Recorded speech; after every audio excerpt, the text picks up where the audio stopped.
It's all true.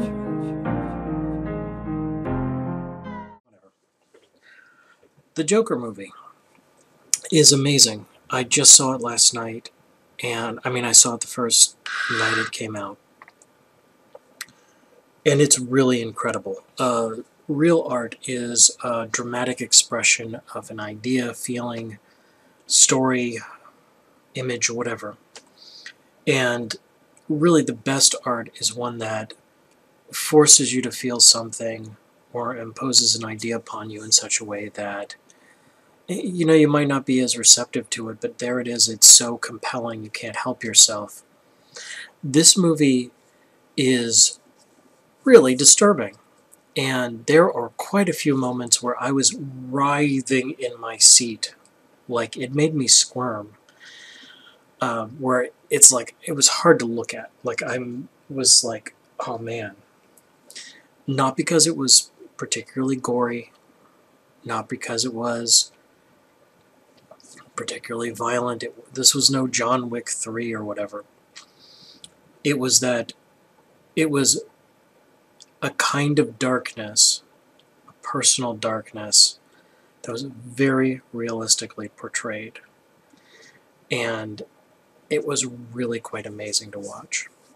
This is a really amazing, groundbreaking film. This is,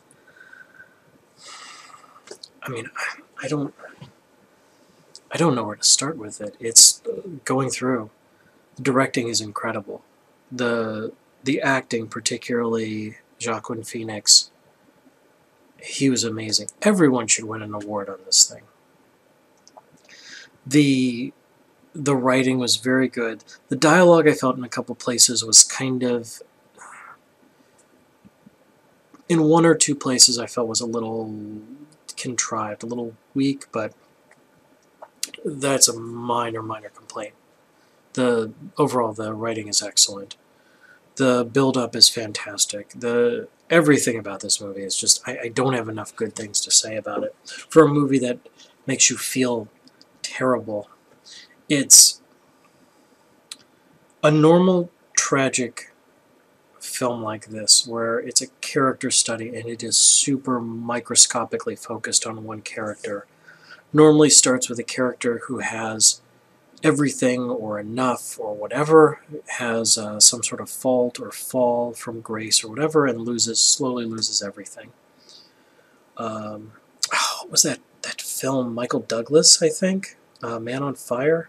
Something like that, where it's like things aren't good, they're not terrible, they're okay, and then they just slowly roll downhill.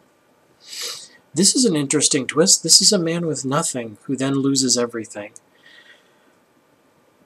which is an interesting twist, to say the least.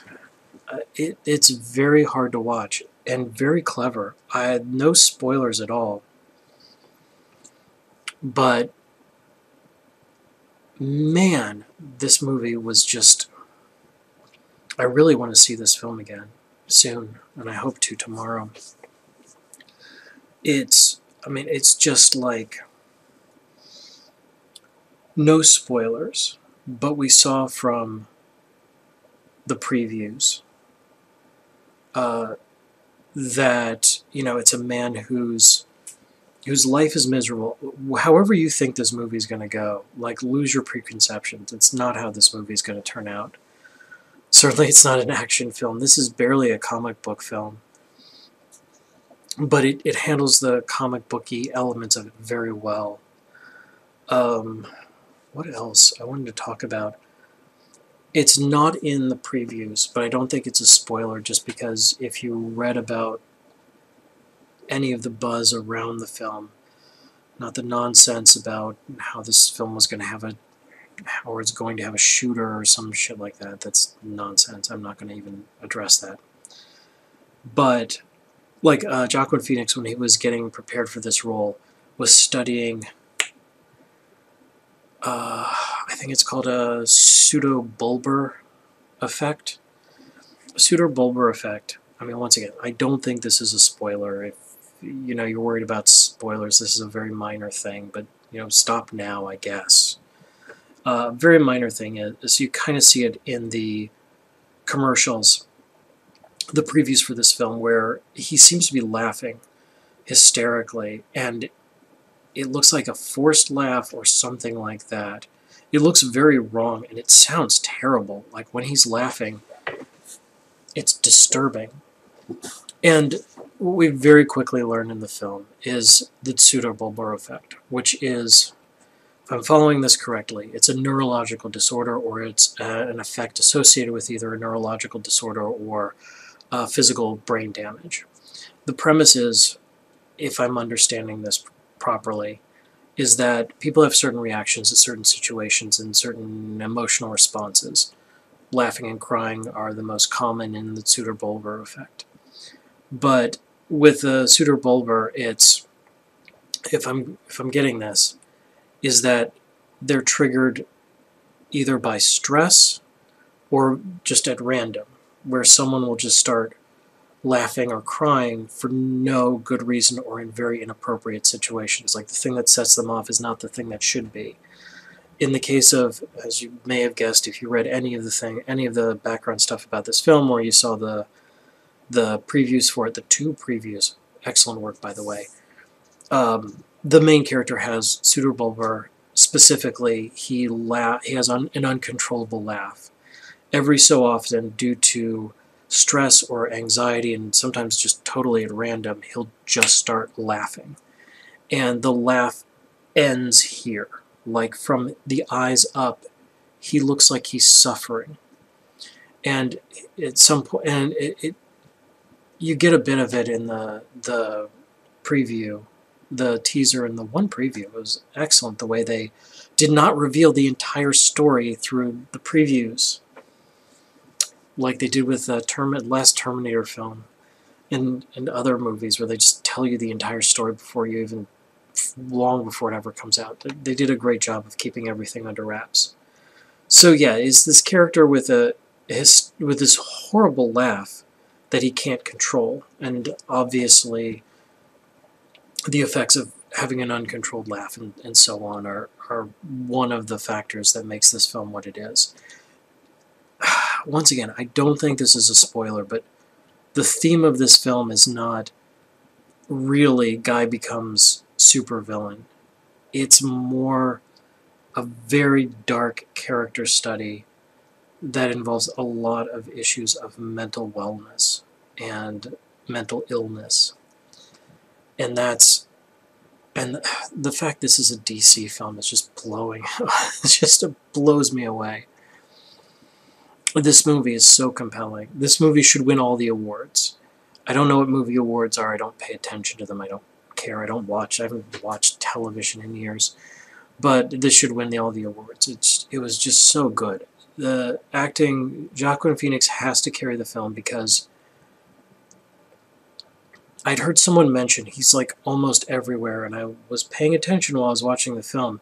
He is everywhere. If there is any time at all in this film where Arthur Fleck, the main character, isn't on screen in a scene, combined, it would take up maybe a minute or two. It's continuously from his point of view, and even there's a scene where, and I'm not going to spoil anything, that he couldn't be in. It's still him imagining it, so he's imagining himself in that scene. So he's always in the scene. He's absolutely always in it. It is...